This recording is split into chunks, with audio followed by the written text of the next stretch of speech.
very much. Welcome to Storytellers.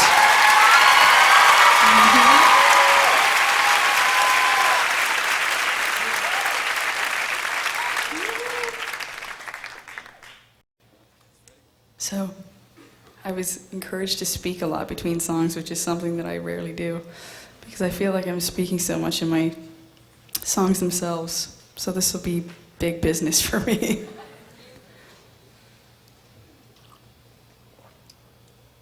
It's a song called You Learn.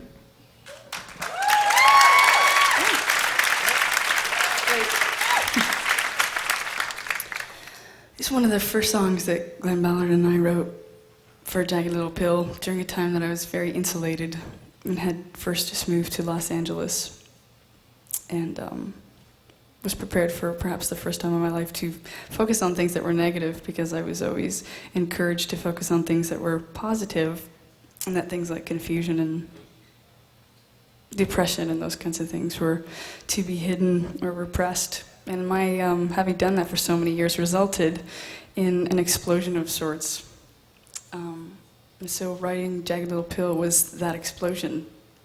And a lot of things were very subconscious, and that's why everything was relatively urgent, even emotions that were loving and compassionate. Everything was very urgent because I was prepared to sing about my truth in a way that I hadn't before in my music. I had done it in poetry and in letters to people, but never in my music. So when I think of Jagged Little Pill, I think of that particular time in my life. It was a very big turning point for me.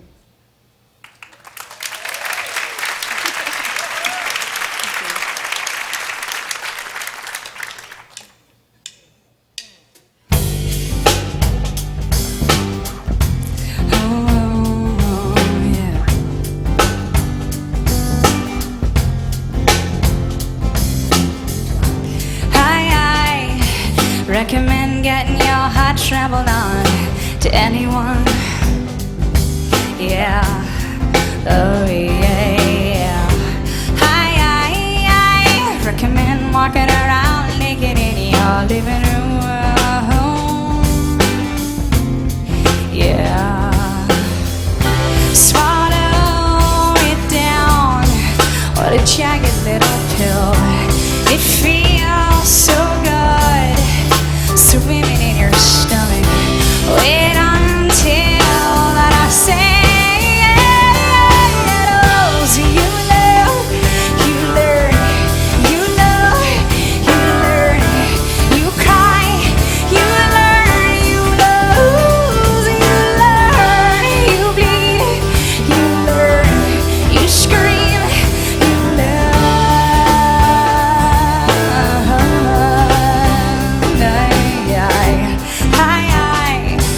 Recommend biting off more than you can chew to anyone. I certainly do. I recommend sticking your foot in your mouth at any time.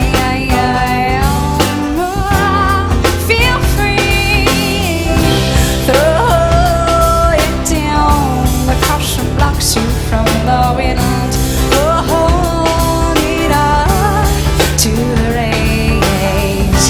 You wait and see when the smoke clears. You learn, you learn, you learn, you learn, you cry, you learn, you lose, you learn, you bleed, you learn, you scream, you learn.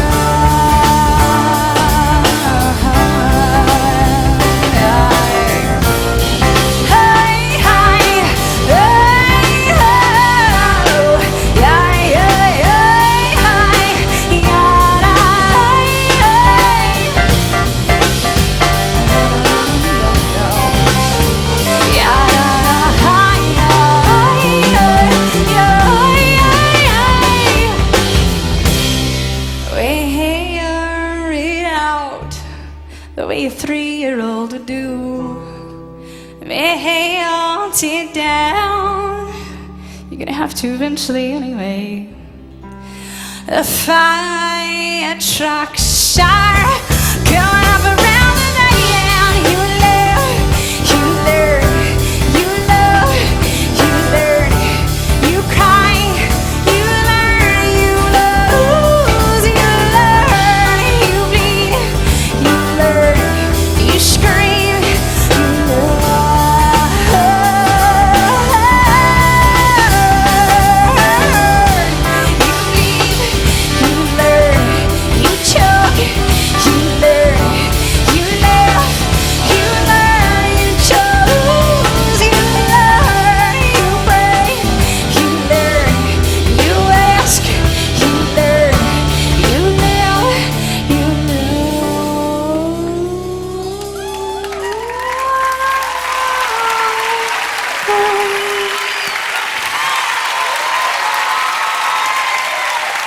Thanks.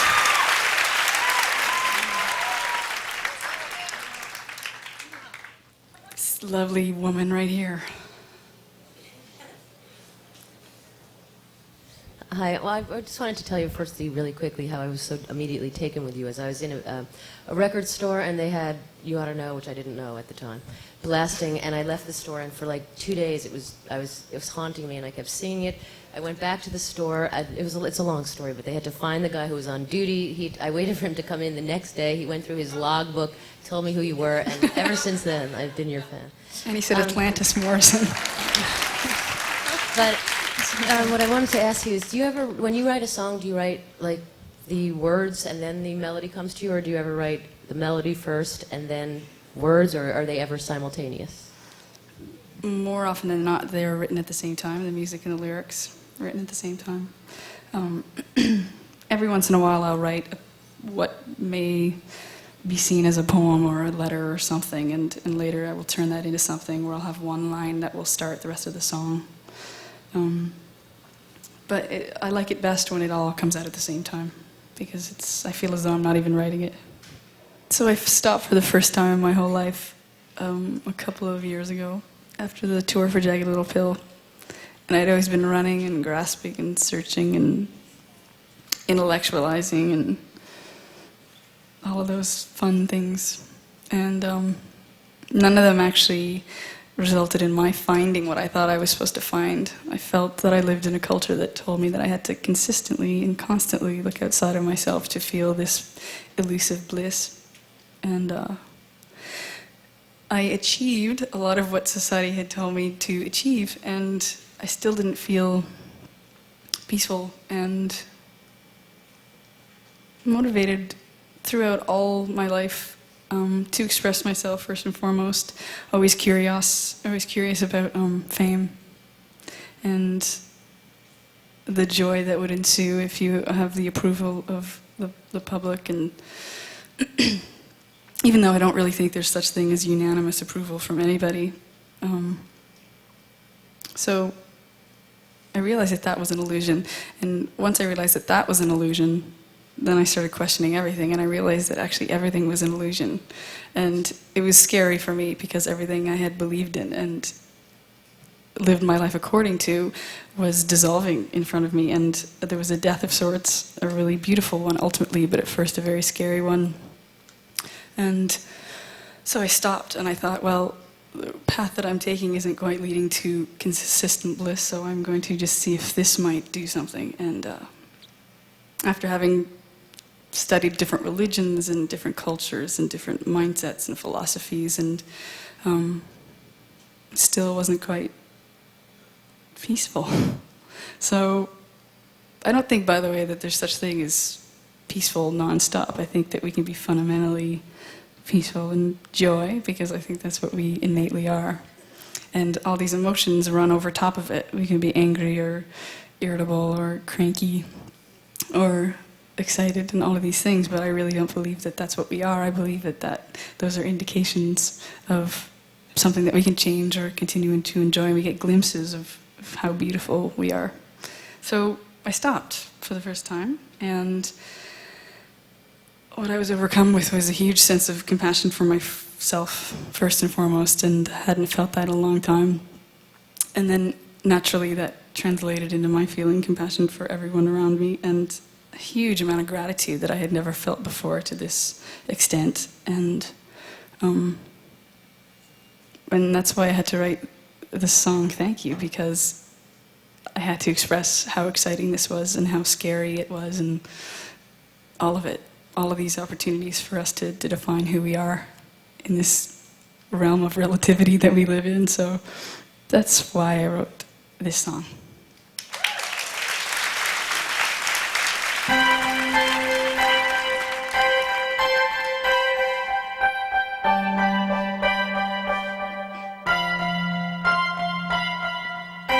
How about getting off all these antibiotics?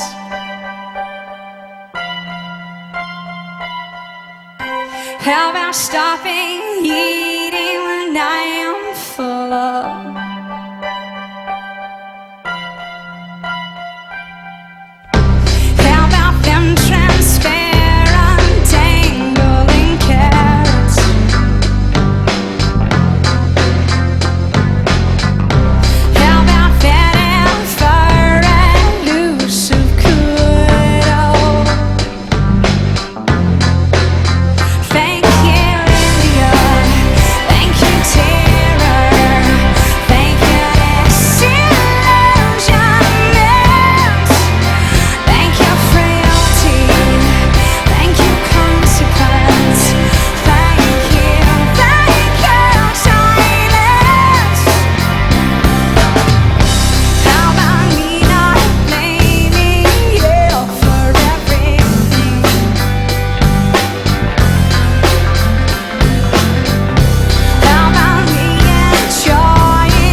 abashedly bawling, your eyes held.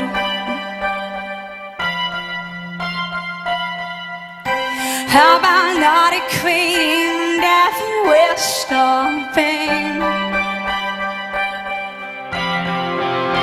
Thank you, India.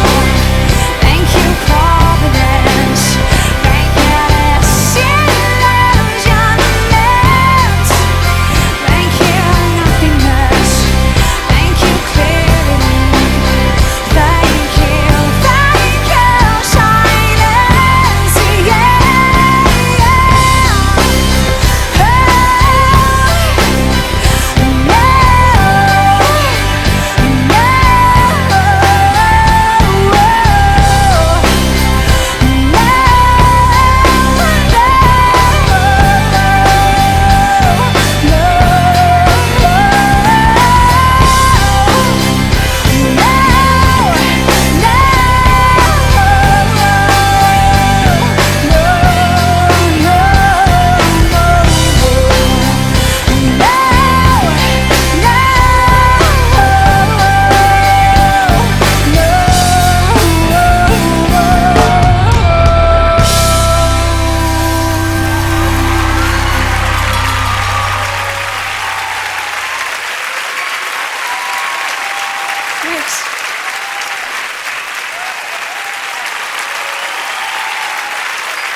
This is a song called Unsent.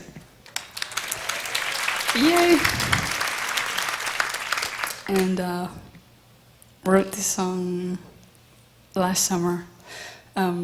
Started off by writing the first verse, and once I wrote about this one particular person in a letter that I had not had the courage to send to them, I realized that there were about 50 people that I could write about, but I wasn't sure I wanted to write a song that was going to be an hour long, so I got the top 5 or 6 people that I really wanted to have closure with, and I think it was one of the most closure-inducing songs, to say the least. And some of them, I actually finished the record and couldn't sleep for a long time because, well, there's several things on the record that made it so that I couldn't really sleep very well, knowing I was about to share it with a bunch of people. But this song in particular, I felt like I needed to call a few people before I actually released this song, so I did. And the song itself actually forced me to deal directly with these people because it's so easy to write a song.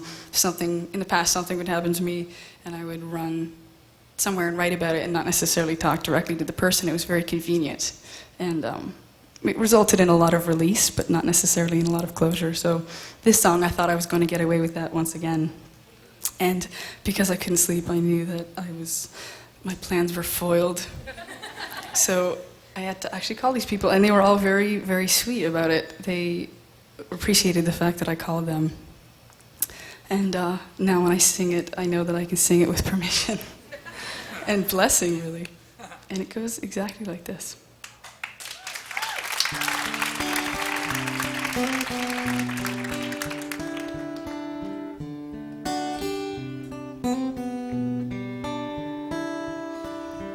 Dear Matthew, I like you a lot.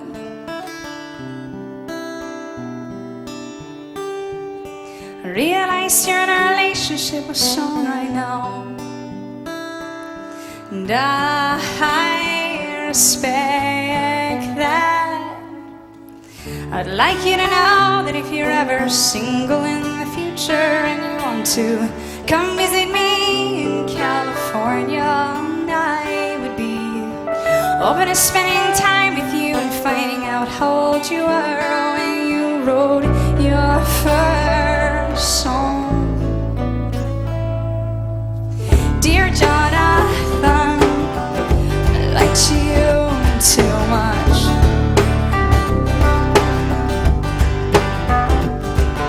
I used to be attracted to boys who would lie to me and think solely about themselves, and you were plenty self-destructive for my taste at the time.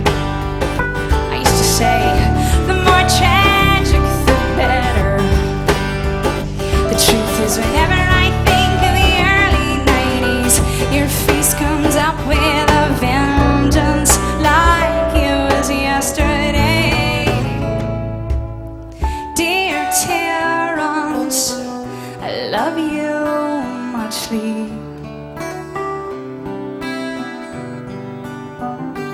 You've been nothing but open-hearted and emotionally available and supportive and nurturing and consummately there for me. I kept drawing you in and pushing you away. I remember how beautiful it was to fall asleep on your couch and cry in front of you for the first time. You were the best platform from which to jump beyond myself. What was wrong with me? Dear my gosh, you rock my world.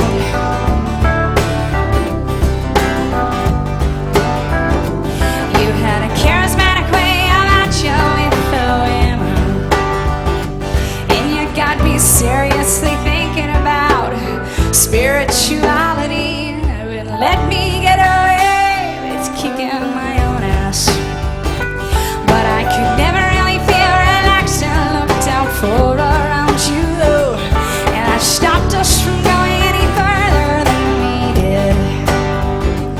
It's kind of too bad, 'cause we could have had much more fun.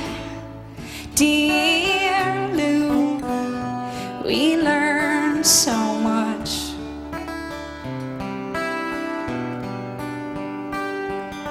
I realize we won't be able to talk for some time,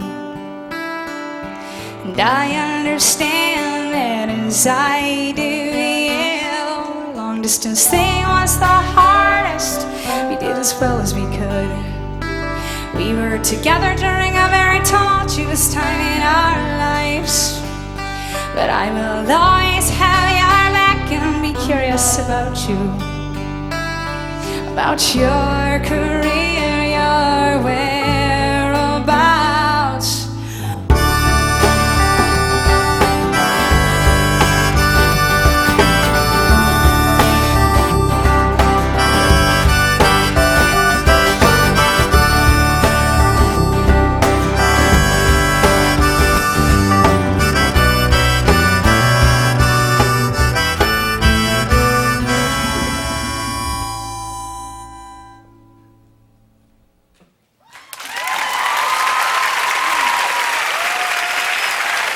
Thank you very much.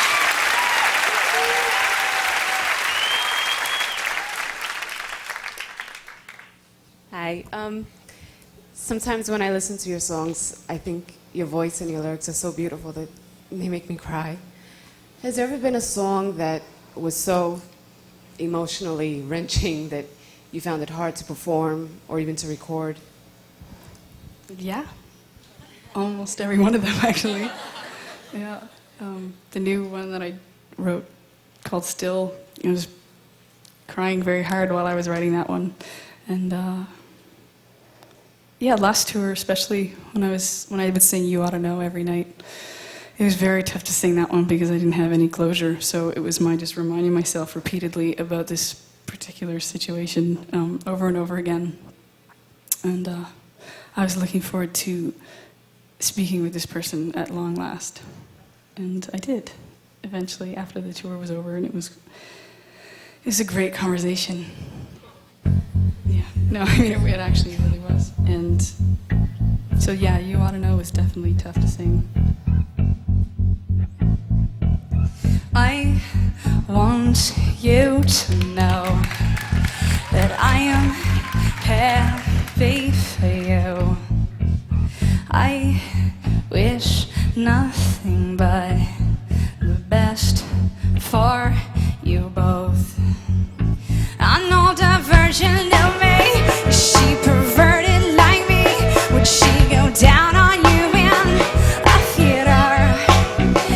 Would she speak eloquently? And would she have your baby? I'm sure she'd make a really excellent mother. 'Cause the love that you gave that we made wasn't able to make it enough for you to be open wide. And every time you speak her name, does she know how you told me hold me until you died? Till you died, but you're still alive. And I'm here to remind you of the mess you left when you went away. It's not fair to deny me of the cross I bear that you gave to me. You ought to know. You seem very well. Things look peaceful. I am not quite as well. I thought you should know. Did you forget about me? This should do, this should take. I hate to bug you in the middle of dinner, but it was a slap in the face how quickly I was replaced. And I think it made when you fuck her, 'cause the love that you gave that we made wasn't able to make it out of fight to the open light. No. And every time you speak her name, you know how you told me hold me until you died, but you're still alive. And I'm here to remind you of the mess you left when you went away. It's not fair to deny me of the cross I bear that you gave to me. You ought to know.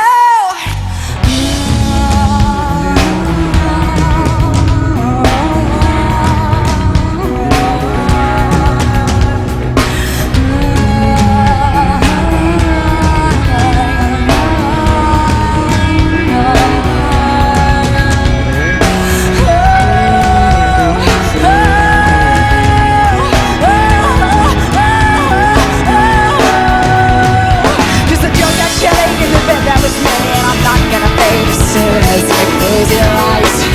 And you know it. And every time I scratch my nails down someone else's back, I hope you feel it. How can you fit when I'm here to remind you of the mess you left when you went away? It's not fair to deny me of the cross I bear that you gave to me. You ought to know.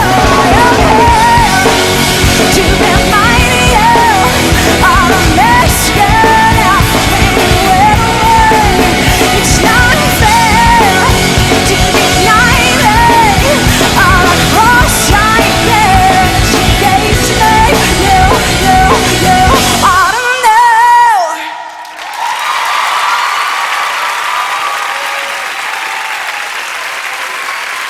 Thank you.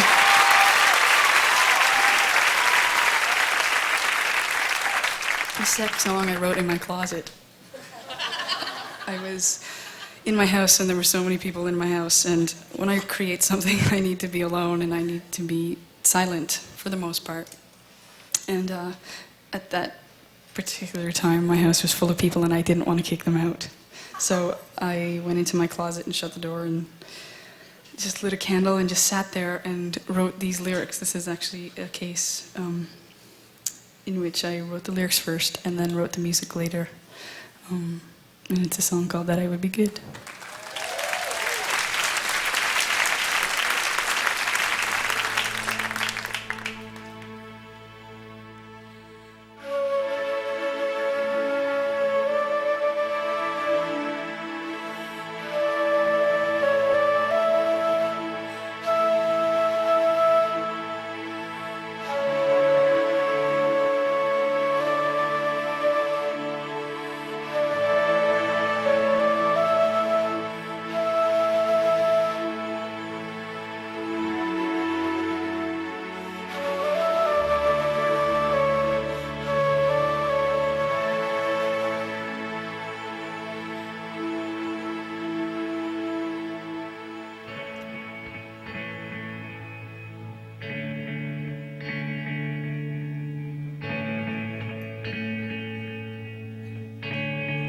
that I would be good even if I did nothing, that I would be good, even if I got the thumbs down, that I would be good if I got and stayed sick, that I would be good even if I gained 10 pounds, that I would be fine even if I went bankrupt, that I would be good if I lost my hair and my youth, that I would be great if I was no longer queen, that I would be grand if I was not all knowing, that I would be loved even when I numb myself, that I would be good even when I am overwhelmed,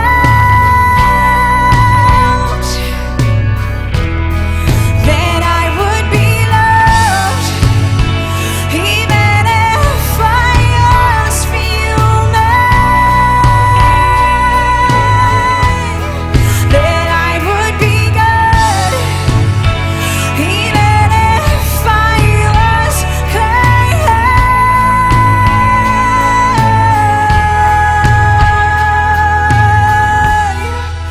that I would be good even if I lost sanity,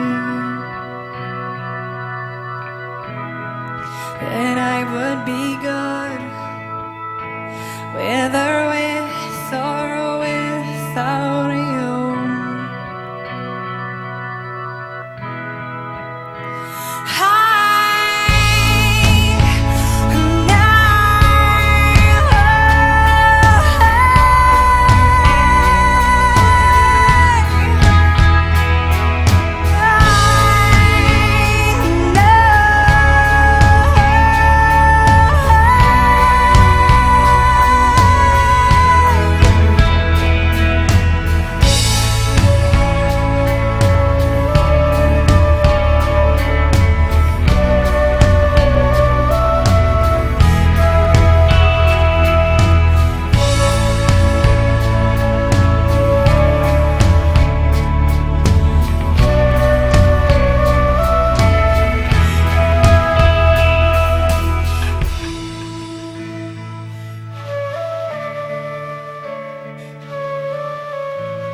Thanks.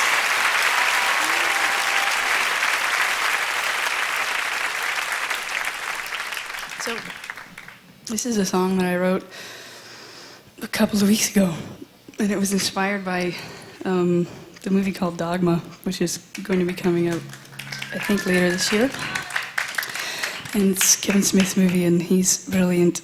He wrote it and directed it, and I played a small part in it. And yeah, it's fun. It's his take on Catholicism and God in general was something that I related to in a pretty big way, and for him to come at it from a place that was intelligent and hilarious at the same time was right up my alley. Anyway, watched the movie for the first time, which was great, the other day, and wrote this song the next day. And I hadn't written anything in a really long time, so it was great to write again. It's always very overwhelming. What I often do is I don't write for a long time so that the dam is having a lot of water built up, and then I intuitively get a sense of when it is time to write again, and it all just comes flying out. So this was something, these lyrics are things that I've thought about a lot lately, and I think about God a lot lately and all the convoluted versions of God and beautiful versions of God that we all have. And this is my take on what I believe God is.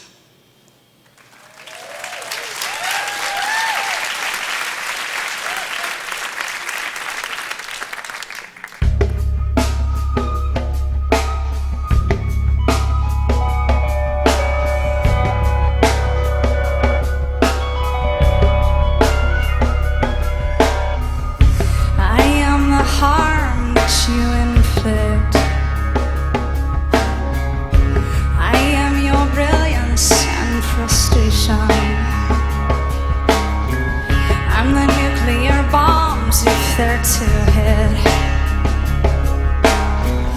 I am your immaturity and your indignance.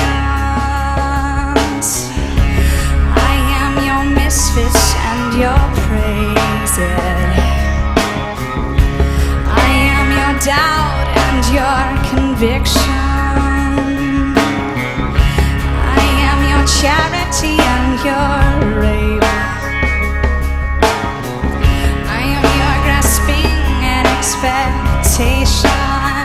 I see you averting your glances. I see you cheering on the war. I see you ignoring your children, and I love you still. And I love you still.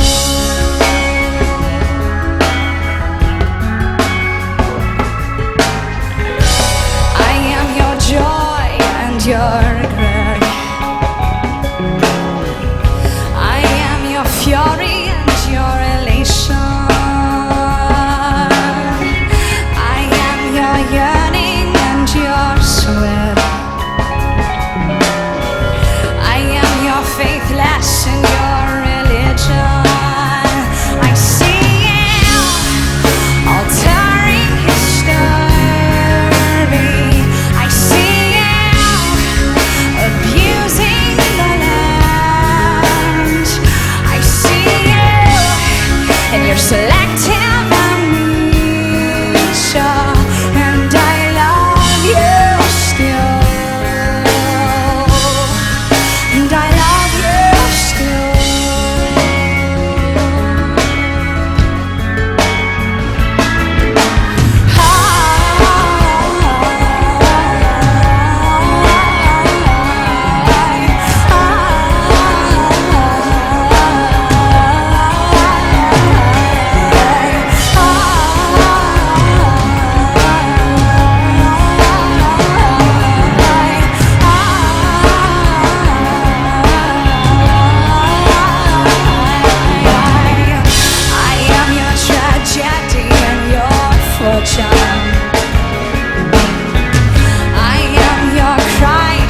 And delight. I am your prophets and your prophets.